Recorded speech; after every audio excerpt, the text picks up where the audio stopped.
So now you've got the broad concept, you understand what you're after, you're understanding that this is about a business that can operate independently of you. But how do you decide what business you want to go into? In what market do you want to go online, offline? It's really important to get what's called niche, to find a niche market. You see, we can look at the whole market as a whole. That's everything that is bought and sold out there. But then there's also mega markets within that. Mega markets might be the health sector or the security sector, or maybe the retail sector selling clothing.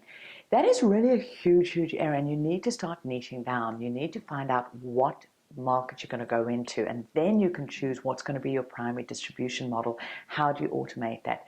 So how do you start choosing? But let's really understand some definitions. Now, a definition of a niche is just a particular specialization within a broader market area, within a larger market. So for example, guitars are a niche within this bigger market called the music market. So that would be a niche within that bigger market called the music market. But then you get micro niches or sub niches. So in, say, the guitar market, it could be acoustic or electric. And then even under that, you can sub down more to micro niches, micro niches. So it might be, acoustic blues guitar, what you specialize. So either that could be selling the physical guitar, or it could be teaching about how to play acoustic blues guitar. Now look at the health market. Now again, this is a huge, huge, huge market. And the key thing is you can't just go for a huge market. It's too obtuse, it's too airy-fairy. People won't know what you're getting. So you need to niche down. So in the health market, say for example, you could be going for the fitness, the weight loss. You could be going for health products. You could go for beauty and regeneration. You can go for youth or the older side. So that's even niching by the type of people. You could be looking at providing products, or you can be providing education. You could be going even, say, let's say within weight loss. That's still a really big market within a huge market. So maybe it's weight loss for healthcare professionals, for nurses. Now you see how you sub down into these sub niches. Now, when you really understand that the more you can niche down, the more you can charge for this, so the more money you get. And interestingly, it is much easier to find your target market, your customers, when you niche down and get really specific. So let's take, for example, you've got a great time management product. You know how to teach time management. You've worked out, you're going to deliver that either through a hard product like a book, or maybe online, through online programs, through audios and videos. You can try and sell time management a whole, but that is really general in a very big market. Or you could be a specialization. Maybe it's time management for investment bankers. Now, you can say, well, for investment bankers, their time can make them a lot of money. And so it's a market that, one, is cash flow rich. They tend to have money to invest in themselves. And for them, time is really valuable. So you can really market and niche down. And as a result, because their perception of their value of time is higher, you can pay more for that. Plus, you know exactly where to go and find your target market, investment bankers. So think in terms of niching down your product and who your client is, who you're selling to. So the more you can do that, the better. So how do you find your niche? Well, there are really 3 strategies to finding your niche. The first thing you can do is go and find where the money is. Find, what is the real hot cake at the moment that is really selling well, that the demand is for everyone, and go after that. Now, a lot of people do that. And this is purely focusing on bringing the money in. It's quite a mercenary strategy. And I say that with no judgment, but the focus is purely on getting the money in. And so people use online, they use things like keywords, what are people targeting, and they try and create a product or some service just servicing that with the sole intention of going after the money. Now, listen, for some people this really does work. And they might get a product created by somebody in Bangladesh or maybe an expert, and then they just punt that because that's where their money is, and when the money dries up there, they go on to the next thing. The challenge with this is it often lacks any meaning or purpose, and so the ability to maintain this strategy often dies down, and those businesses tend to be short-lived. But if it's purely a case of getting money in, it's a strategy. It's just finding where the money is. On the other extreme from that is going to niche of absolutely what is the thing that you just love doing. What's your absolute passion? And therefore aiming to try and make a business out of that. Now, this is great as well. For a lot of people, again, this can be really, really successful. But the key area with this is to make sure that your passion is actually in an area where there is money involved. You know, if your passion is finding four-leaf clovers, you know, maybe there's a business in that. Maybe there's a strategy. Maybe there's a niche of that. But it might be really hard. So depending what your passion is, whether you can actually create a business out of it is key. So then the third strategy is really finding something between those two. For me, this third strategy is the best option of all because it sets you up for success. It's really taking an inventory of all of the things that you're passionate about and interested about, the things that come naturally to you and that, you know, almost you would do anyway, even if you weren't paid for it. And then go and look at where the money is. What are the profitable niches? Where are the actual buyers and where is their demand? And when there's an overlap between this, focusing on those areas to create your business. So to do this, you start off with what are your absolute passions and interests. Don't focus on anything else, but get out and go, what am I passionate about? What do I love doing? What do I love spending my time on? And really make a long list of all of your passions and interests. And just write those all down. It could be everything from maybe it's photography, maybe it's cooking, maybe it's needlework, maybe it's investing, maybe it's teaching people, maybe it's speaking. What is it that floats your boat? Is it scuba diving? Is it travel? Is it motorbike riding? Just everything that you're passionate about and that you're interested in. Then create another list of the things that you are skilled in and that you have information on that other people would come to you for some sort of advice on.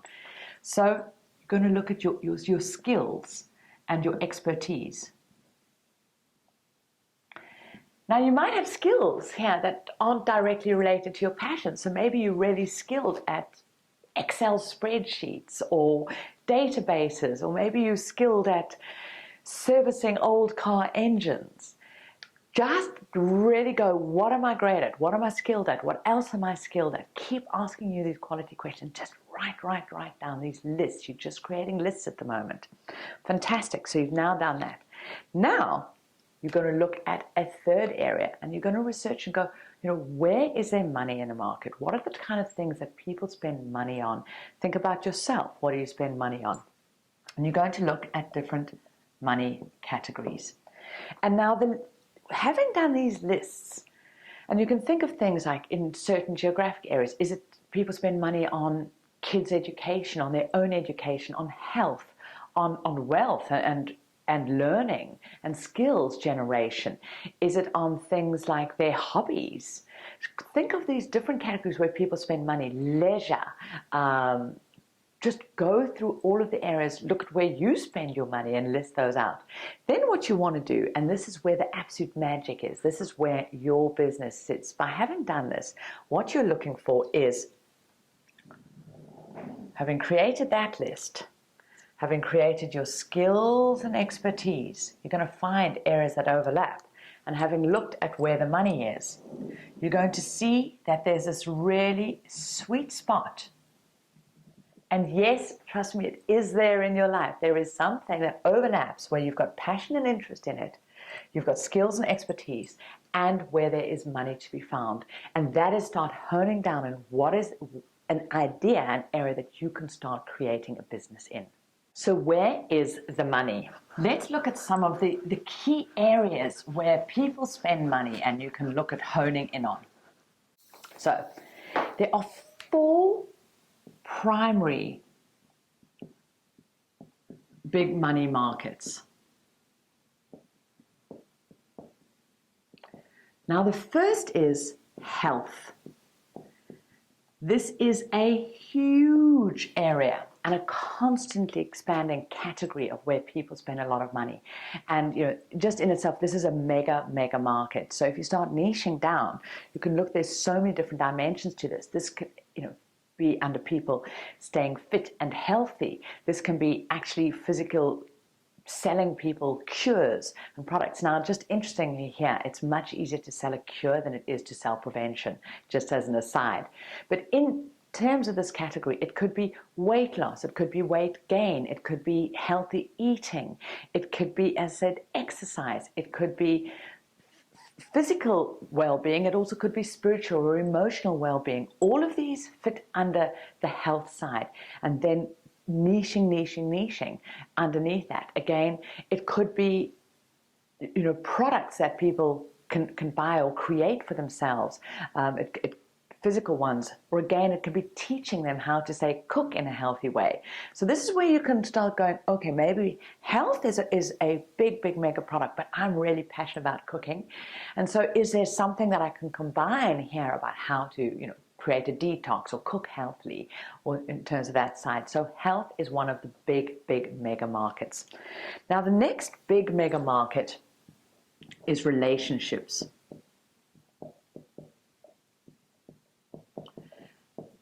And just like health, this again has so many categories. This can be everything from dating advice to marriage. This can be relationships with parents, relationships with children, inter-children relationships.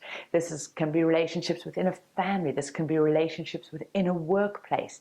It's an extensive category with a lot of sub-niches with it.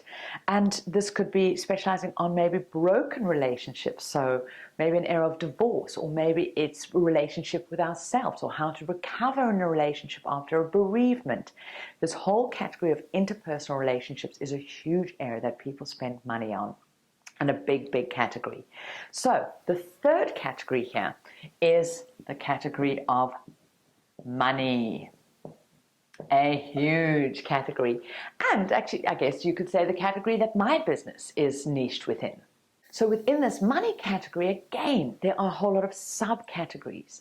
So it can be categories around how to make money. So this can be different businesses or advice, or how to increase income and make money in multiple ways. It's also about how to manage money and what you do with it. It could also be about, the sub-niches of then handling debt or specific investments within that broader money category. Now, the fourth mega category, which is really great, is the category of hobbies. And this is another huge category, and it really is a great one. And most people are able to find some sort of niche in here. Hobbies can be everything from scuba diving to skiing to sports in general, from football to soccer to playing tennis or golf. Tennis are very big niches where a lot of money is spent on that, both buying golf stuff, but as well as training and education, the how-tos in that. Again, you can then sub-niche. It could be golf for neurosurgeons, and that specialist niche that you sub down to is that target market, huge area. But also under hobbies, these can be things like playing music instruments, and a massive niche there. It could be something like DJing. Any area, this hobby area is massive. This can also be for pets, pet owners, dog training, cat training. Massive niches where people spend a significant amount of money. So by looking at these categories, go back and look at that inventory you created of your passions and your skills, and look at which of these mega money markets, mega sort of money-making markets, they could broadly fit under. And then the great thing is often you can look at combining couple of these money markets. So for example, maybe you're really passionate about using and growing your own herbal products, plants at home that can be used for a medicinal purpose. So in that case, that covers both the hobby category and the health category. So now you've ticked off two drivers for people, and you can be marketing about how to use medicinal products or grow them in your own life, and it also brings you health. Now, another one might be DJing. Take, for example, my niece. She's a fantastic DJ. So not only is it one of her businesses, she actively DJs and is known well for it, but she also teaches DJing. So for a lot of people, it's for their hobby. So she teaches them how to do it, education side here. But she also teaches them how they can make money and leverage that with that. And so she can create products and training, and then she niches it down that she teaches specifically women how to DJ and be really successful female DJs. So she can tick a couple of the market buttons and expand. And you could even say, well, it can also be about relationships. So when you can see within your sub niche, it might be in hobbies, but if you can tick some of these other areas, really, really significant. So once you've honed in on your possible business, looking at your passions, where the money actually is in the market and what skills you have, you then decide, how are you going to do this? Are you going to sell a physical product? Are you going to create information and training? And then what's going to be your primary delivery mechanism? Is it going to be through the online world, or is it going to be in the physical real world? And then you can start really getting clear. So we'll go into the next video, examples of how to create an online business once you've defined your niche.